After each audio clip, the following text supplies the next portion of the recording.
Hello students. Today's topic is effect of COVID-19 on education system. Students, we know that education is very important and it is one of the goals of sustainable development. Student, this is the fourth goal of sustainable development. जैसा मैंने आपको बताया, ये sustainable development या संधारित विकास का चौथा गोल है. Student, हम एजुकेशन के बारे में एक और अच्छी चीज़ जानते हैं. This is one of the components of human development index. मानव विकास सूचकांक को मापने के लिए भी एजुकेशन के इंडेक्स को बनाना पड़ता है.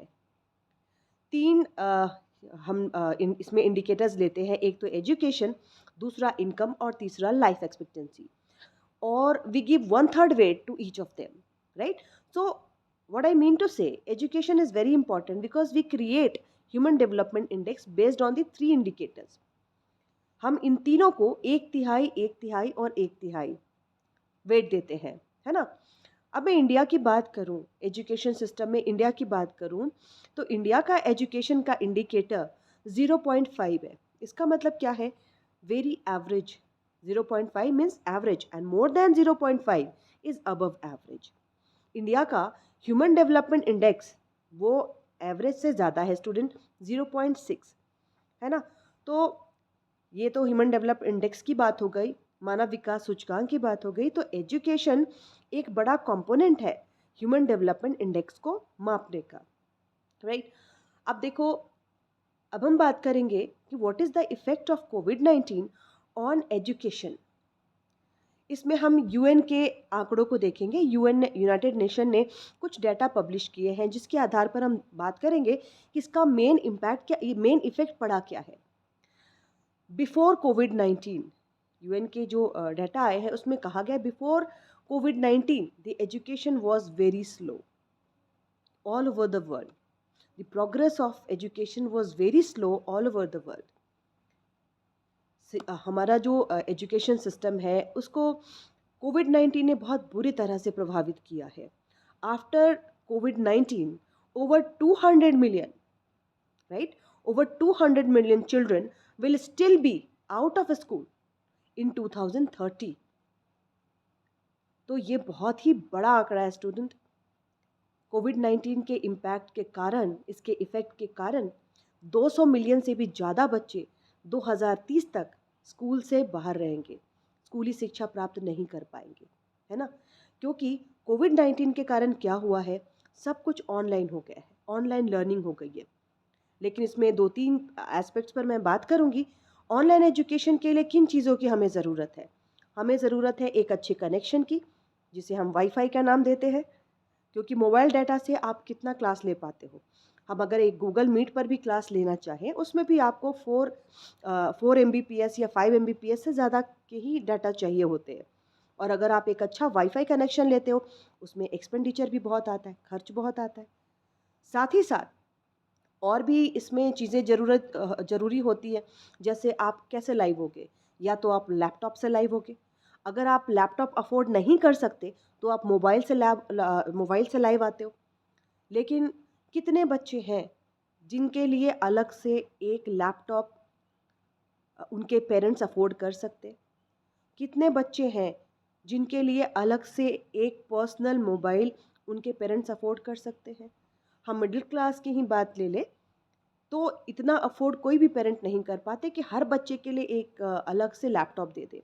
तो अभी ऑनलाइन सिस्टम होने से, रिमोट लर्निंग होने से ये एजुकेशन सिस्टम पर बहुत ही बुरा इम्पैक्ट पड़ रहा है ना.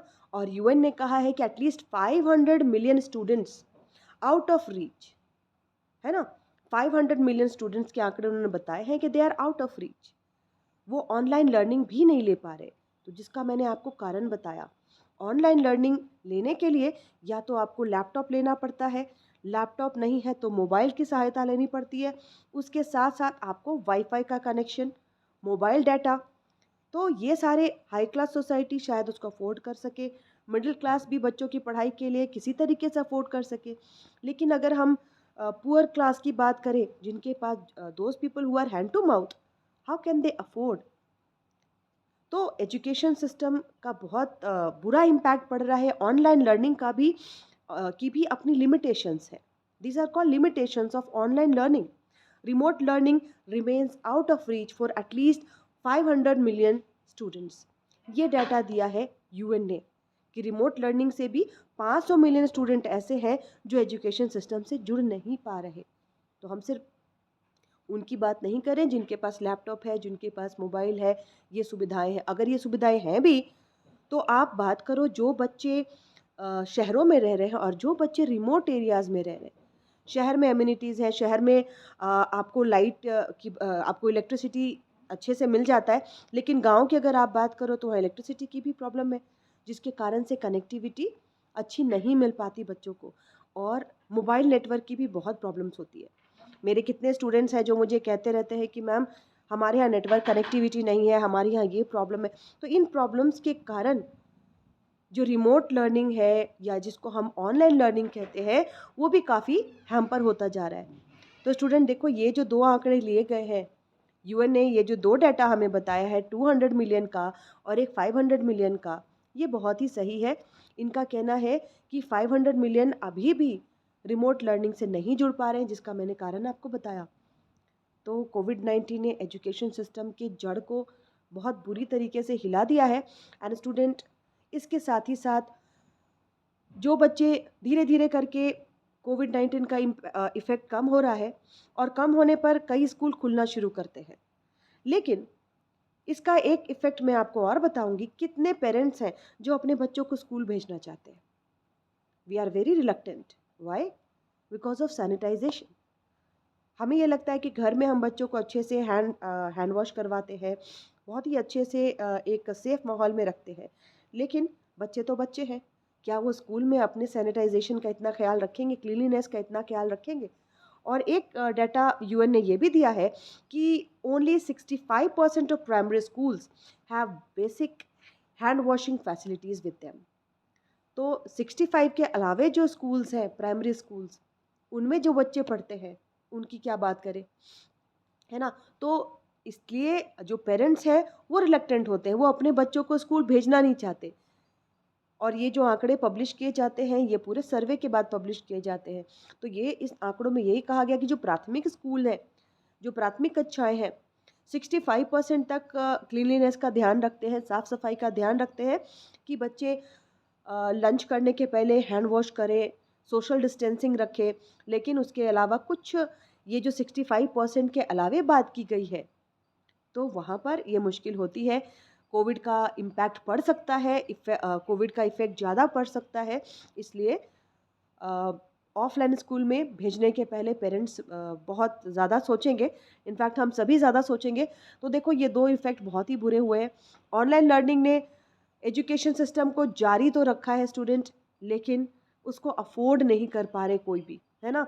बहुत कम लोग हैं जो उसको अफोर्ड कर पा रहे हैं, और 500 मिलियन बच्चे, अगर हम बोले तो अभी भी 500 million students they are out of reach, right? और 2030 तक 200 मिलियन स्टूडेंट जो होंगे वो स्कूल शिक्षा से वंचित होंगे। तो ये बहुत बड़ा आंकड़ा है, और कहे तो कोविड-19 ने हमारे एजुकेशन सिस्टम को बहुत बड़ा लॉस पहुंचाया है। इस लॉस को पूरा करने में हमें बहुत दिन लगेंगे, लेकिन ऑनलाइन लर्निंग से एक फ़ायदा ये भी है स्टूडेंट कि कम से कम हम जुड़े रह पा रहे हैं, राइट? तो this were the effect of covid on education system.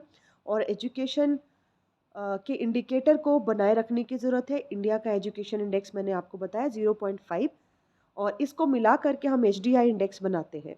तो इंडिया का एचडीआई इंडेक्स 0.6 है, इससे बढ़ना चाहिए, कम नहीं होना चाहिए। इसके लिए ज़रूरी है कि हम एजुकेशन सिस्टम को ठीक रखें और कोविड के इम्पैक्ट को कम से कम करने की कोशिश करें। Thank you.